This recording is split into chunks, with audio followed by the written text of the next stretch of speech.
जय हिंद दोस्तों कश्मीर में आतंकियों पर कड़ा प्रहार और हमें कम समय के बड़े वॉर्स के लिए तैयार रहने की आवश्यकता। वहीं कश्मीर घाटी में इस साल अब तक 62 आतंकी ढेर, इसमें लश्कर और जैश के सबसे ज्यादा आतंकी। तो आइए जानते हैं इनके बारे में डिटेल में।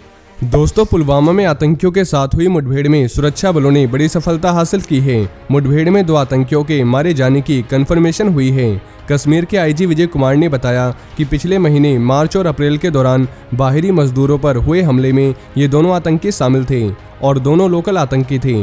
वहीं पुलवामा में मित्रिगम में हुई मुठभेड़, पुलिस ने बताया कि सुरक्षा बलों ने पुलवामा के मित्रिगम इलाके में आतंकवादियों की मौजूदगी की जानकारी मिली थी, जिसके बाद घेराबंदी और सर्च ऑपरेशन शुरू किया गया था।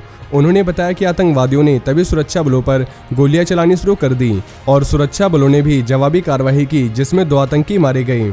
वहीं रूस यूक्रेन वॉर की टेंशन के बीच एयरफोर्स चीफ वीआर चौधरी ने थर्सडे को बताया कि मौजूदा जियोपॉलिटिकल हालात में इंडियन एयरफोर्स को कम समय में इंटेंस और शॉर्ट टाइम के लिए ऑपरेशन के लिए तैयार रहना पड़ता है।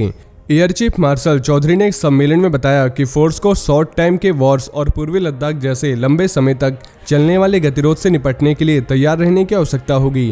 दरअसल भारत और चीन के बीच करीब 2 साल से पूर्वी लद्दाख में गतिरोध जारी है। हालांकि दोनों पक्षों ने कई दौर की मिलिट्री व डिप्लोमेट बातचीत के बाद कई क्षेत्रों से अपने अपने सैनिकों को हटाया है। उन्होंने बताया कि इंडियन एयरफोर्स के हाल के एक्सपीरियंस एंड जियोपॉलिटिकल सिनेरियो हमें हर वक्त ऑपरेशनल एंड लॉजिस्टिक्स की नज़र से तैयार रहने की जरूरत है। वहीं कश्मीर घाटी में सुरक्षा बलों ने अलग अलग मुठभेड़ों में इस साल अब तक 62 आतंकवादियों को ढेर किया है, जिनमें 15 विदेशी दहशतगर्द भी शामिल थे। कश्मीर क्षेत्र के आईजीपी विजय कुमार ने बताया कि मारे गए 62 आतंकवादियों में से 39 लश्कर-ए-तैयबा से थे और 15 जैश-ए-मोहम्मद के। उन्होंने ट्विटर पर ट्वीट कर बताया कि इसके अलावा हिजबुल मुजाहिदीन के 6 व अल ब्रदर के 2 दहशतगर्दों को भी ढेर किया गया। और घाटी के पुलिस चीफ ने बताया कि 62 में से 47 आतंकवादी लोकल जबकि 15 विदेशी थे। वहीं डिफेंस मिनिस्टर राजनाथ सिंह ने थर्सडे को नेवी के कमांडरों के सम्मेलन को संबोधित किया।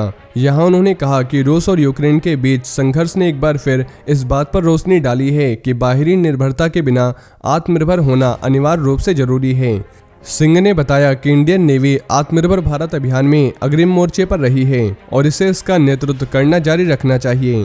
राजनाथ सिंह ने आगे कहा कि कमांडरों के पिछले सम्मेलन के बाद से आईएनएस विशाखापट्टनम समेत मेजर नेवल यूनिट्स को कमीशन करने के लिए मैं हमारी नेवी को अप्रिशिएट करता हूं। इनमें P-15B प्रोजेक्ट का पहला जहाज, चौथी P-75 सबमरीन आईएनएस बेला और नेवी का आईएनएस हंसा, गोवा में दूसरा P-82 स्क्वाड्रन और आईएनएस 316 भी शामिल है। मिनिस्टर ने बताया कि इंडियन नेवी भारत में विदेशी कर्मचारियों को भी ट्रेनिंग दे रही है। पिछले 4 दशकों में 45 से ज्यादा मित्र देशों के 19,000 से ज्यादा कर्मचारियों को ट्रेन किया गया है और इंडियन नेवी हमारे समुद्री हितों की रक्षा करना जारी रखे हुए है। इसके साथ ही नेवी ने हिंद महासागर क्षेत्र में एक रिलायबल एंड रिस्पॉन्सिव उपस्थिति भी स्थापित की है। सिंह ने इस बात पर प्रसन्नता जाहिर की कि सरकार की आत्मनिर्भर भारत पहल के तहत नेवी ने अपने कैपिटल बजट का 64% से ज़्यादा हिस्सा देश की अर्थव्यवस्था में ही इन्वेस्ट किया है और ऑर्डर पर मौजूद 41 शिप्स और सबमरीन में से 39 का निर्माण इंडियन शिपयार्ड में ही किया जा रहा है।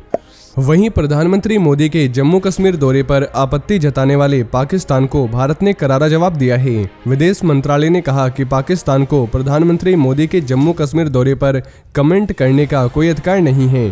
पाकिस्तान ने प्रधानमंत्री मोदी की ओर से चिनाब नदी पर रतले और क्वार बिजली परियोजनाओं के निर्माण की आधारशिला रखने पर आपत्ति जताते हुए कहा था कि यह सिंधु जल संधि का खुला उल्लंघन है। पाकिस्तान को लेकर भारत के रुख में बदलाव के मामले पर पूछे गए सवाल के जवाब में विदेश मंत्रालय के प्रवक्ता अर्दिम बागची ने बताया कि भारत का रुख बहुत सीधा है कि ऐसा एक माहौल होना चाहिए जिसमें आतंकवाद नहीं हो। शांतिपूर्ण माहौल में ही बातचीत हो सकती है। हमारा मेन मुद्दा हमेशा यही रहा है और ये हमारी जायज मांग है, इसमें कोई बदलाव नहीं होगा।